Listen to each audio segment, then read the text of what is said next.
Passons maintenant à un exercice. Donc voici les données de votre exercice.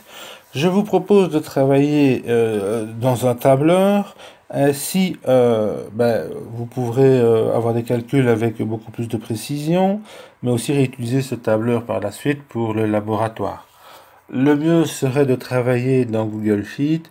Comme ça, je vous ai créé à chacun un répertoire, où vous créez chacun un nouveau fichier.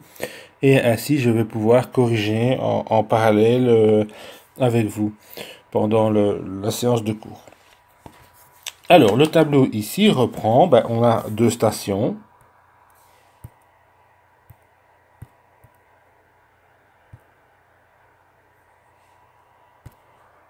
Hein, la station A et la station B. Vous voyez que de chaque station, on a visé l'autre station. La station A a visé la station B, la station B a visé la station A, et on a visé un point C quelque part. On nous donne la distance suivant la pente entre les deux stations. Donc vous avez la distance moyenne suivant la pente entre les stations. On a les hauteurs, les théodolites, un ensemble de mesures d'angle et l'altitude de la station A. On vous demande quelle est l'altitude du point C. Alors, que représentent tous ces angles? D'abord, on a des angles verticaux, ce qui veut dire que ce sont des angles qui permettent de voir des altitudes, et des angles horizontaux, c'est-à-dire que là, on travaille sur un plan horizontal. Essayons d'illustrer un petit peu tous ces angles. D'abord, ces distances ici. Les distances ici sont les distances entre nos deux points. Suivant la pente, longueur de la pente. Nous connaissons aussi l'altitude du point A.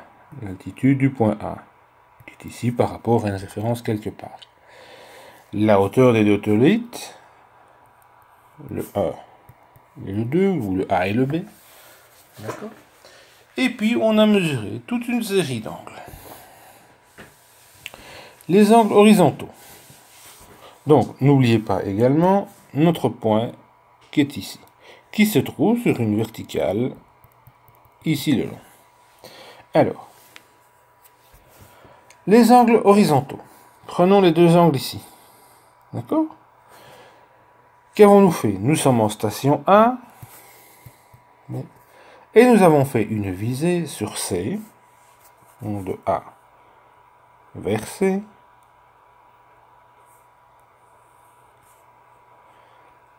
Et nous avons lu sur le lab un angle horizontal, donc je suis vu du dessus, j'ai une mesure à 12 degrés. Donc je suis bien en vue du dessus, ici. Donc quelque part, par rapport à un autre point, on a mesuré 12, quelque chose.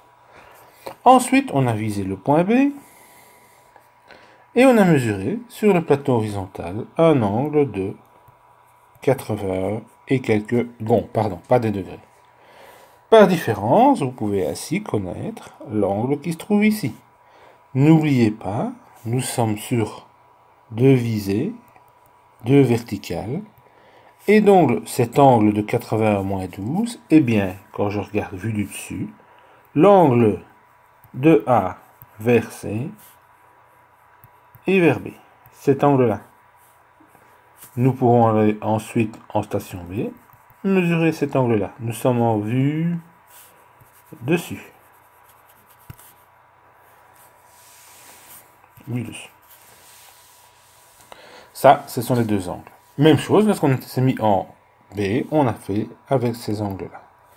Que représentent maintenant les angles ici? Ce sont cette fois-ci des visées par rapport, donc ce sont des angles verticaux, par rapport à la verticale, le point qui se trouve en haut. C'est-à-dire que mon 57, ici, quand je me suis placé au point 1, j'ai Attention à ne pas confondre avec ce trait-ci qui est un trait dans un plan horizontal. J'ai donc un trait ou un repère vers le ciel et j'ai mesuré un angle ici de 57. Quand j'ai mesuré ensuite vers B, j'ai mesuré cette fois-ci un angle de 102. Donc, à chaque fois que je me suis mis à un point, enfin, mon théodolite, à chaque fois que j'ai visé un point, j'ai mesuré deux angles.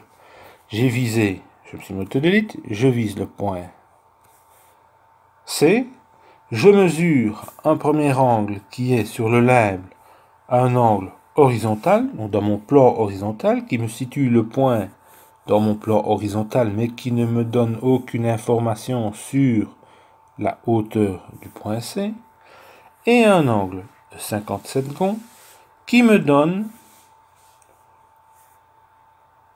l'angle sur mon plan vertical. Ça va?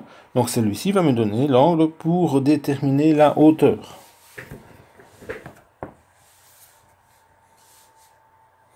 D'accord? Donc nous avons bien deux plans. Un plan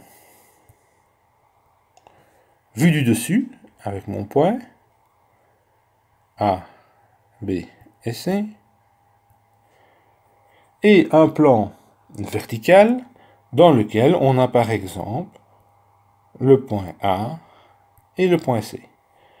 Le point B n'étant pas dans ce plan vertical-là.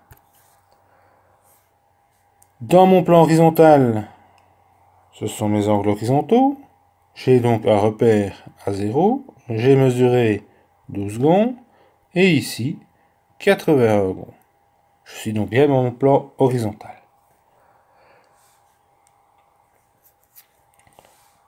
Dans mon plan vertical AC, j'ai bien une mesure d'un angle. Je prends par rapport à quand je regarde vers l'eau, vers le ciel, je pointe vers le point C et je peux mesurer un angle de 102 degrés. De 57 gonds, pardon. Oui, 57 gonds. 57. Ensuite, je tourne mon théodolite. Je ne vise plus le point C, mais je vais viser le point B. Je suis donc dans un autre plan, et cette fois-ci, je vais mesurer un angle vertical de 102 gonds. Voilà. Je vais maintenant vous laisser avancer sur votre problème et regarder régulièrement votre état d'avancement. À tout à l'heure.